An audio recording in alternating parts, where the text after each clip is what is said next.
नमस्कार, मैं doctor Himanshu Gaur, doctor Gaur ortho shoulder clinic, new Delhi, Sukhdev Vihar से।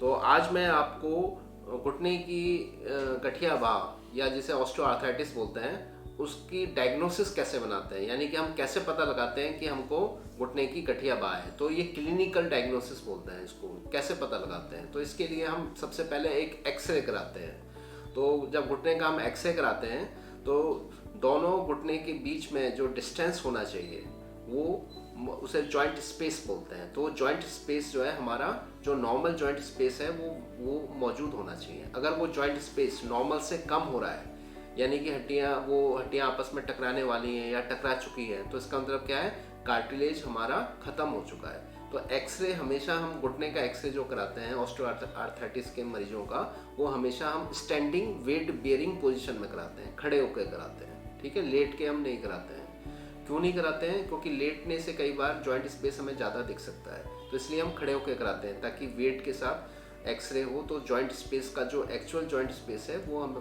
पता चलेगा।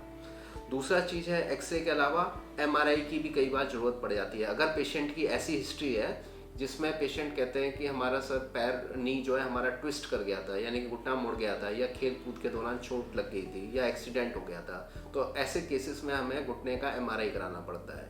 नी एमआरआई बोलते हैं जिसको। तो घुटने के एमआरआई से हमें ये पता चलता है कि कोई लिगामेंट की चोट तो नहीं है, कोई मेनिस्कस या घुटने में छल्ले जैसे बोलते हैं उसकी कोई चोट तो नहीं है। तो ये हमें एक जानकारी होती है।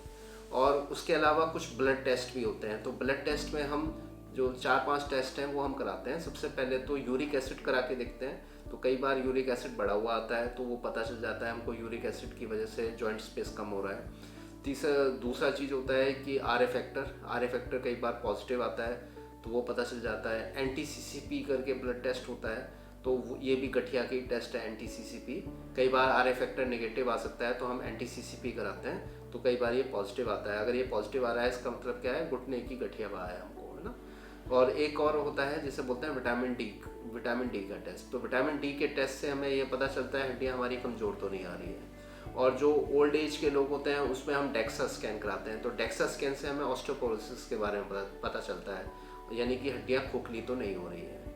ठीक है, तो इसके अलावा हम कुछ और स्पेशल टेस्ट कराते हैं जिसे बोलते हैं joint aspiration test. Joint aspiration test क्या होता है, इसमें हम जो है, अगर किसी का घुटना सूजा हुआ है, कई बार पेशेंट आते हैं सर घुटने में बहुत ज़्यादा स्वेलिंग है, तो हम ये जानने के लिए कि घुटने में सूजन क्यों आ रही है, तो उसको हम नीडल से, यानी कि सुई से उसका पानी निकालते हैं और उस पानी को हम लैब में टेस्ट करने को भेजते हैं। तो उससे हमें ये पता चलता है कि ये सूजन आने का क्या कारण है। कहीं ये इन्फेक्शन की वजह से सूजन तो नहीं आ रही, कहीं ये आर्थराइटिस की वजह से तो सूजन नहीं आ रही। तो ये सब हमें जानकारियाँ पता चलती हैं। तो ये सब जानकारियाँ जब हमारे पास एक्सरे की फाइंडिंग आ गई, अगर किसी में एमआरआई की ज़रूरत पड़ी तो एमआरआई की फाइंडिंग आ गई, या ब्लड टेस्ट की ज़रूरत पड़ी तो ब्लड टेस्ट की फाइंडिंग्स आ गई, या जॉइंट में से पानी निकालना पड़ा, उस सब की जो रिपोर्ट्स आती हैं उसके आधार पर हम बता पाते हैं। तो किस में क्या रिपोर्ट्स करानी है ये हम क्लिनिकल उसके एग्जामिनेशन के ऊपर, पेशेंट की हिस्ट्री के ऊपर निर्भर करता है। ज़रूरी नहीं है हर एक का एमआरआई होता है। अगर आपकी चोट की हिस्ट्री है, चोट लगी है, तब एमआरआई की ज़रूरत पड़ सकती है। तो हाँ, एक्सरे हम यूजुअली हर एक पेशेंट का कराते हैं जिसमें जॉइंट का पेन आ रहा है, ये जॉइंट स्पेस देखने के लिए। और ब्लड टेस्ट भी हम ज़्यादातर सारे मरीजों में ही कराते हैं, क्योंकि हमें नहीं पता होता है कि मरीज के ब्लड टेस्ट में क्या चीज़ पॉजिटिव आएगी, क्या चीज़ नहीं आएगी। तो अगर हम अंदाजे से कहते हैं कि यूरिक एसिड बढ़ा हुआ नहीं है तो ये गलत होगा।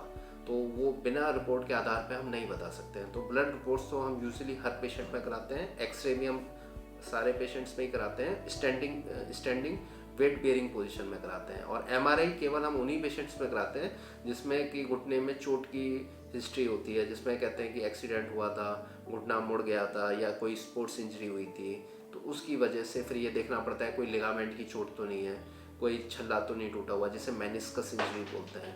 तो बाद बाकी हमारे जो है, आपको ऑलरेडी जो है हमने 3 वीडियोस और बनाए हुए हैं इसके रोमेटॉइड आर्थ इसके ऊपर, नी ऑस्टियोआर्थराइटिस के ऊपर। उनके लिंक जो है डिस्क्रिप्शन में दिए हुए हैं, तो वो आप ज़रूर देखें। धन्यवाद, थैंक यू।